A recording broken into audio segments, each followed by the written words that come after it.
So right now, we're going to break down our striking stance and then followed up with a couple cool punches, the two most basic but the most effective punches, which is our jab and our cross. And I'm going to break it down. Let's get into our stance. Stance is your most important thing. One, if you don't have a good stance, you're not going to be as fast, as strong. If you're off balance, you can't punch as hard, you can't move as fast, and you're really going to get hurt or get hit if you don't have a good stance. So stance is the base of everything. You know, all these advanced punches and these cool strikes and all that stuff. If you have no stance, you can't really throw those punches, and you can't do them effectively. If you ever seen good fighters like Anderson Silva, I mean, it's like he does magic tricks, like he'll move and hit you, but he always has a good stance. That's why he can like move into different angles and hit people out of all these crazy angles, because he's always ready to strike. So we want to make sure we're like that. And I'm going to break down our stance and some of the crucial details we got to make sure we pay attention to. So if you're right-handed, you're going to step with your right leg back, and if you're left-handed, you're going to step with your left leg back. All right. I'm right-handed, so I'm going to stand orthodox. The other position is called southpaw. But I'm an orthodox fighter. So the first thing you want to do is get your feet about shoulder width apart, stand like you're waiting at the bus stop. This is the best analogy you've ever heard, just waiting for the bus stop. You're going to take your right leg, you're going to step it back, twist your feet 45 degrees, bring your hands up, make a fist. When we make a fist, fingers curl, thumb goes over top, okay? Fingers curl, thumb goes over top. When we're hitting, we want to always try to strike with these two big knuckles right here. Right, these two big knuckles. We don't want to hit with these littler knuckles. They break a lot easier. So when we're punching, we always want to cut. We want to twist. So we hit with those two big knuckles. Now, last thing with our stance is I'm at 45 degrees. Feet are shoulder width apart. I don't want my feet too close, because then I'm going to get tipped over or too far. And my back heel's off the ground. Okay, back heel is very important to be off the ground. There's only a couple cases where your back heel should be on the ground. Other than that, your back heel is always off the ground. We'll break down those scenarios later where a back heel hits the ground, but your back heel is always off the ground, because to move, if I want to move forward and my back heel is down, I need to pick my back heel up and then go forward. Same thing with backwards. If I want to move backwards, my back heel is down, I need to pick it up and then move backwards. And it's a waste of time. So we want to be as quick as possible. So my back heel is off the ground, so I can fire and move. All right? So back heel off the ground, bus stop stance, step back, 45 degrees, back heel off the ground, make our fist, and all we're going to do is just throw them up, chin, cheekbone, and I'm here. Okay, this is my stance. Elbows are down to protect my body, hands are up to protect my head, chin is down, okay, not crazy down, just relaxed down, heads up, shoulders relaxed. This is my most comfortable stance. Your striking stance should be your most comfortable position. This should not be your most comfortable position. This right here, I can stay here all day. Back heel off the ground, I got space in between my legs, I'm not crossed over so I don't fall over. Cool? So, here, this is our basic stance. Now let's go over moving, because again, that's the most important thing, moving our stance. So moving, if I want to move forward, it's very simple moving. If we want to move forward, backwards, left, or right, we just step with that foot first. So if I want to move forward, I step with the forward foot first. If I want to move backwards, backward foot first. Left, left, right, right. It's very simple. So again, we move forward, forward foot steps. And then I follow up with the back foot. Backwards, backward foot steps, left, right. All right. If we move, and if I'm moving left and I bring my right foot in and then left foot for this split second, I'm right here. Now I'm off balance. My feet are together. I can't throw all my strikes properly. All right. So you always want to be in your stance. So I move left, boom, and we take little steps. I take a big step. Now I'm wide, right, like a crab. Just like a crab. So we got that down. Again, if I move two times, if I move to the left a lot, just left, right, right, left, right, left. So that's our stance. We can pivot, and we'll go into more detail later. But this is the most basic thing. Just bus stop, step back, 45, hands up, back heel always off the ground. We're moving. This is my stance right here. So it's very important that you practice your stance. Again, we have to have a base. Same thing when you make a car. You know, the body around it is just, you know, for looks, but the actual frame is what's holding the whole car together and what makes it perform. So this is your frame, the stance. That's your whole frame for your striking, your self-defense. If you want to do competition, whatever it is, you want to make sure you stay in the stance. You get a good stance down. And again, the most important detail, the biggest mistake I see with the stance is your heel. Everyone stands with that back heel on the ground, and people that do even keep it off the ground, they'll step and they'll land it on the ground. That's a waste of time. We want to like minimize our waste and keep it like optimal performance. So whenever I'm seeing an opportunity to strike, I can fire that strike. Okay. So next, let's get into our first punch. We punch it. Pretty much everyone starts off learning. Floyd Mayweather started off learning this punch. Everyone starts off learning it. So I'm gonna demonstrate and I'm gonna break it down.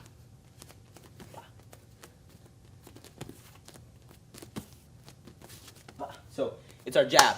Jab is our longest range weapon, normally our fastest weapon. It's a range finder. It keeps the distance. It's normally not a damaging punch, but you can still knock somebody out with a jab. One of our fighters here, actually his first professional fight, he knocked out the guy in 8 seconds with just a jab. So it's still a very dangerous punch, but we use it a lot of times to keep the range and set up our big power punches like our crosses and our hooks and stuff. So let's break down the jab. Jab here. When we jab, all our power with all the strikes come from your legs. Okay, legs are where everything, all your power comes. Doesn't matter how big you are up top. It's your legs, and how you then next it's your legs, then it's your core, then it's your shoulder, then it's your arms. So triceps, they have very little effect on making you strike. All right, so that's the last little detail. So it's our legs. So that meaning we want to incorporate these legs whenever we strike. It's our biggest muscle. So when I do this jab, it's not just here. I want to use my legs, and the way we do this is we're gonna start off with the basics first. And I'm going to teach you one style of jabbing, and then later on we're going to learn different styles. Okay, there's a bunch of different styles for every punch, but this is a style I like to teach my students first. I see the best results from this. So when we do this jab, what I want you to do is pretend like you try to scare someone. Try to scare someone, you stomp that front foot. We're not really stepping, we're just stomping it. And that's what's getting our momentum going. Bah! So I'm trying to scare someone. At the same time I'm trying to scare someone, I'm firing this jab straight out, twisting to hit the two big knuckles, and then bringing it straight back in. So I'm going to scare them. Bah! And I pop into my shoulder. Boom, I'm twisting. All right? Right hand stays up. Jab. Again. Back heel's off the ground. Jab. Jab.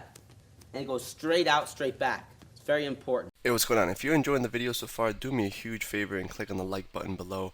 You'll get your good deed for the day out of the way. It helps me out a lot. Also, go ahead and subscribe and leave a comment. Something as simple as good video or I enjoyed the video. It really helps me out with YouTube. Alright, here's the rest of the video. Okay, so let's go over a couple of details, a lot of little mistakes that people miss. One, when we throw this jab, you have to keep your right hand up. When you're punching somebody, odds are that they're going to want to punch you back, and we don't want to get hit. So when you throw this jab, I want to make sure I don't do something like this. I want to keep it touching my cheekbone. When you're just starting off, you want to try to always make sure your hands are touching your cheekbone.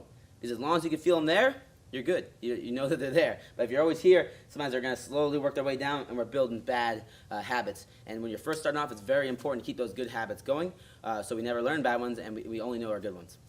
So hand up. We don't want to come here. We want jab. Okay?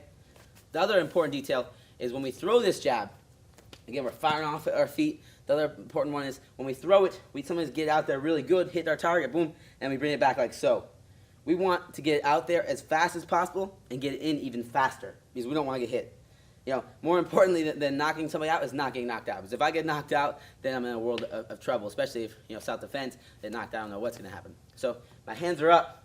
I'm going to lunge out there, do my scare technique. I'm going to fire straight out, straight back, right? No curling technique. Hand stays up, chin stays down, fire. Boom. Jab. Jab. Jab. Okay. The other little details, whenever we're striking, we always want to exhale. Like, you think, it's for show when you see those boxers and professional athletes when they go, we always want to, okay, so that's the jab. Last technique, to sum up this learning experience, you got your stance down, we got that first jab, we can keep our distance, we can punch the person, break their nose, all right? Next one, we're going to learn our power punches, our cross, all right? It's your dominant hand. In my case, I stand orthodox, so my right hand, all right? This is our money maker right here, our cross. So the way we do the cross is, I'm going to demonstrate it first, and I'll break it down.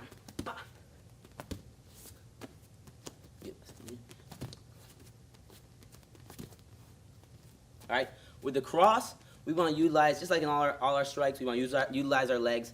But this one's cocked back here all the way, so it gives us more runway to get that power going. And on top of that, that's my hip that's backwards, the right side. So now I can twist that hip, get all my body into it using my legs, my core, my upper body, everything. And that's why people like, that's why kickboxing and boxing, really good workouts. It works your full body, and at the same time, you're learning good technique to defend yourself or to compete or just, make a unique workout. So with this cross, we have our hands up, like always, back heel off the ground, nice stance, okay? My body's profile, I'm not square, right? Hands are up, elbows down. With the cross, the first step I want you to do just to learn this is to twist your back foot. All we're going to do is, my foot's pointing 45 degrees. I want to point straight. So here. All I do is twist my back foot, and when you twist your back foot, your shoulder rotates, and that's your power. Again, twist, back. And when you see my back foot, my back heel's off the ground, I'm twisting, staying on the ball of my foot. Again, good. And all we're going to do now is as we twist, we're going to fire off our right hand, straight out, twisting those two big knuckles, straight back. Very simple. So I'm twisting, shooting that hand off there. Twisting, shooting that hand off there. And the same common mistakes are with this cross. One, you want to make sure that it goes straight out, straight back, gets back faster than it went out. And two, you always want to keep that back heel on the ground. Okay? And hands always stay up. So I'm not doing this kind of thing, or I'm not doing this kind of thing. Hands here, and my jab, cross. Step, twist. Step, twist. Get a little step, twist. That's our jab, cross. So those two techniques are the base for all striking techniques. They're extremely important. With these two techniques alone, you can knock out anybody in the world, all right? Doesn't matter who they are. If you land these two techniques, you're hitting those two big knuckles, you hit them on the chin, you'll knock them out. And in the next video, I'm going to go over, more the unique and important spots to hit somebody. But right now, let's get into little workouts and drills that I'm going to show you that are going to help you get better at this technique.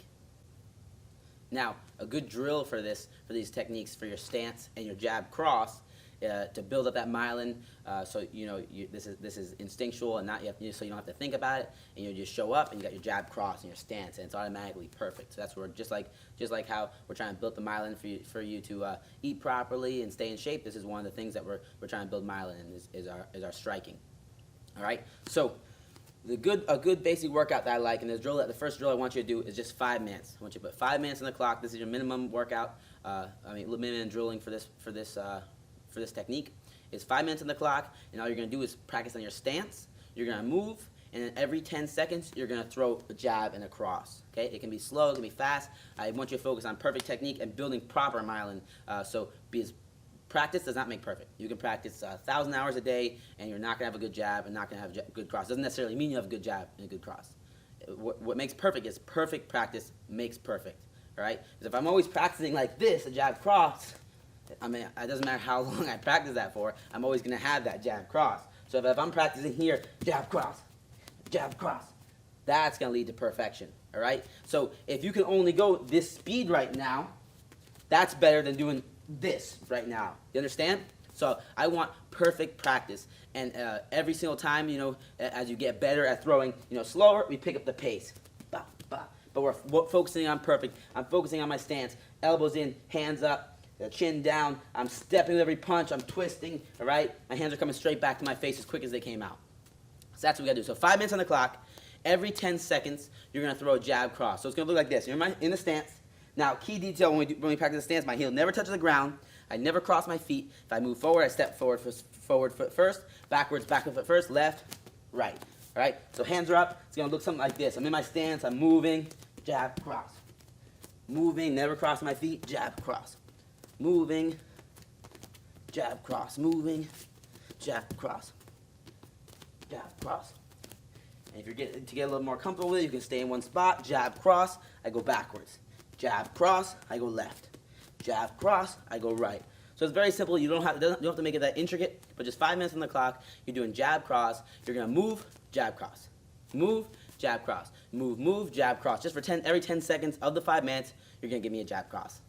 And if you want to do more, no problem, do more. But 5 minutes minimum just to start building that myelin for your stance and for your jab cross, and perfect practice. Key details: back heel off the ground, feet shoulder width apart. We never want to cross our legs. Hands up, chin down. Hands always stay up as we're punching. Go straight out, straight back. Now, to strengthen this jab cross and to strengthen your stance, I like to use workouts to do this, and workouts that are functional workouts. So they're designed specifically. Right now, we're focusing on our jab cross and our stance. This workout is designed specifically to strengthen that stance, to strengthen that jab cross, make it faster and stronger, and at the same time get you ripped up and in shape. And at the same time, you're building that myelin for that jab, building that myelin for that cross, and for your stance. So there's no better way to work out. We have so many benefits and no negatives. So this is the workout. you're doing 50 and 50, all right? I have a weight, this is a 2-pound weight. You can do whatever you'd like. Again, it's just whatever your fitness level and comfort level is right now. You can always up the pace. I just grabbed the 2. Right now, what we're gonna do, I'm gonna demonstrate the workout, and then you're gonna do it. So squat stance, back straight, butt down, head up, hands up. Always stay next to my chin, so I'm building that myelin, keep my hands up. Squat, in my stance, cross. Back in my stance, squat, in my stance, cross. Back in my stance, squat, in my stance, cross, okay? When I throw my cross, everything's perfect, back heel's off the ground, I'm rotating straight out, straight back, my hand stays up, this hand stays up, and I get back into my squat stance. So all we're doing is building up the myelin to get in a proper stance. So I'm squatting, strengthening my legs, because again, all our power for our strikes and all the power for pretty much everything involving kickboxing, striking, and Muay Thai comes from your legs. So hands up always, building that myelin, squat, all the way down, back straight, butt down, head up. On the way in the heels, I come up, and when I come up, I want to do a little hop into my stance. Boom. Get my stance down, okay? Nice shoulder width apart, back heel off, staggered stance, feet pointing 45 degrees, body profile, hands up. Right here, I'm going to give a power punch, okay? Power cross. Wah. Then a little hop, back in my stance, back in the squat stance, squat. Okay, we're doing it 50 times with the cross and 50 times with the jab. Jab, same thing, hands up, squat, little hop in my stance, jab. Squat, jab. Squat, jab. And this is really going to build up that shoulder, your deltoids, going to tone them up. Same time we're strengthening that cross, getting the speed and the power down for that cross. And we're working our legs, going to tone up our legs really nice and make us so we're faster and stronger at doing the jab cross, and our stance is going to be a lot better. So it's a really good workout. I like to do them, you can do it 2 pounds, 3 pounds, 4 pounds, 5 pounds, whatever you're comfortable with. I also like to do it in both hands, hold the weights even when I'm just doing the cross. So it strengthens those deltoids a little more, our shoulders. But 50 with our cross, 50 with our jab. Again, perfect practice leads to perfection, not practice leads to perfect. Perfect practice for perfection, all right? as a tongue twister. All right, so I'll see you for the next video. Really practice this. You got your stance, most important thing, and jab cross, the 2 most basic, most effective punches you could do.